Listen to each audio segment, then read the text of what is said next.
don't buy the wrong property, especially your first property.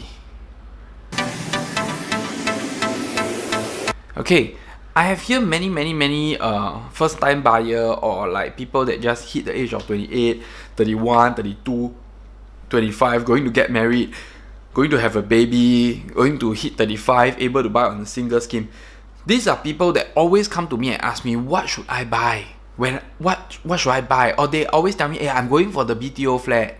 You know? So I realized that this group of people is the group of people that make the worst mistake in the property market. This group of people always listen to the wrong people. They always listen to their parents, or they listen to the older generation. I wouldn't say that what your parents say is wrong, but I will just want you to understand today the market has changed. Your parent may have just made 200 to 300,000 in their HDB flat, but today people don't make that money in their HDB flat. You know, look back at the property prices in the HDB price index. How much percent has we dropped in the HDB price index?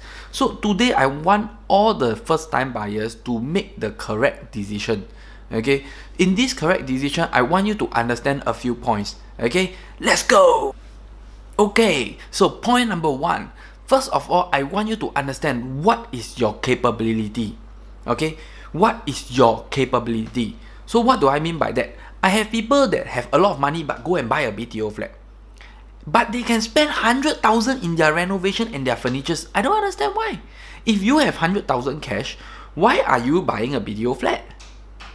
You know, and I have people that couldn't bought a condo, but they squeeze their income like to the max, and they even like may not have a stable career, and some even like self-employed, you know. Then I see them like working very hard just to pay off their loan. So there's always these two group of people. Is very weird, you know. So you have to know what capability you have. If you don't know, call me. Because you call me, I will do a financial analysis, then I will let you know what you should be buying, and I will tell you the risk. I always tell my customers, and I always tell the buyers, first of all, you have to understand your future. Where is your future? How much growth do you see in your career?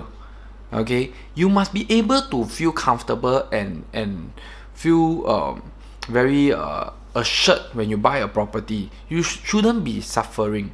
Okay, so this is point number one, which is really important. Please keep it in mind. Let's go for point number two. Okay, point number two, you have to plan your loan correctly. Okay, means what loans are you going to take, and how are you going to make payment? Okay, so this is like, if you're going to buy a HDB flat, then you should be asking yourself, when should you use a HDB loan, when should you use a private loan? You know, HDB loan, if you can use HDB loan, go and buy a bigger house. Don't buy a small house, because HDB loan you can only use one time. The second time you don't get the 100% privilege. Okay, so to get 100% privilege, to get like a 90% loan and use CPF, no cash down payment, all these things is only one time. So use the 90% loan, get a big house, get a bigger house if you're going to use a HDB loan. Okay, if you're not getting a bigger house, then use a private loan. Okay, keep the HDB loan for your future, keep the HDB loan for something that is okay, this is what I do. Okay, I don't take HDB loan first. I always choose to take private loan first, because next time when I want to upgrade, then I can use my HDB loan. So if your first house is not going to be a big house, it's going to be like a 3-room flat or 4-room flat, try to use a private loan. Okay, so it will help you better. Point number three is all about age again. You are so young, 30 years old, 28 years old, 31 years old. People always tell me one thing. When I ask them, why do you buy this property, they say, oh, I think I'm going to stay here this is going to be my first and last property. I don't understand. You know, people always think that they're going to buy a property and they're going to stay there forever. How many of the Singaporeans actually stay in their first house? You know, from my knowledge, even my relatives, many of them has actually shift from first house to second house. You at least change 1 or 2 times because of like work changes, because of like you have kids, you know, you need to move to nearer to their school. So there's always these factors here and there that cause people to move. So don't always think that you're going to stay there forever, because if you think that you stay there forever, you're going to make a wrong choice. Okay, it's very crucial to buy a property. And I wouldn't say, okay, people can tell me, hey Aaron, I'm not making money out of the property, I just want to stay happily and I just want convenience. Yes, correct, I understand you, but don't you think that it's better to save money and have convenience and love the house at the same time you don't lose money? Okay, so you have to see the right property, you know, look at the age of the property, enter at the right price point. Okay, don't just buy blindly, you know, just keep going for like convenience. Then when you're very young, you buy a like 30-40 years old house, even when you reach like 5 to 10 years, after staying for 5 to 10 years, you may not be able to sell off at what you buy, or you may even make a big loss. You may even have difficulty selling it off. Okay, so this is something that for first timer you have to look into it. Okay, because for first timer it's very important. If you make the first step and you do it correctly, you make your first pot of gold in your first property, you will most likely be able to make your second pot of gold. If you don't make your first pot of gold, then it's very hard to make your second pot of gold.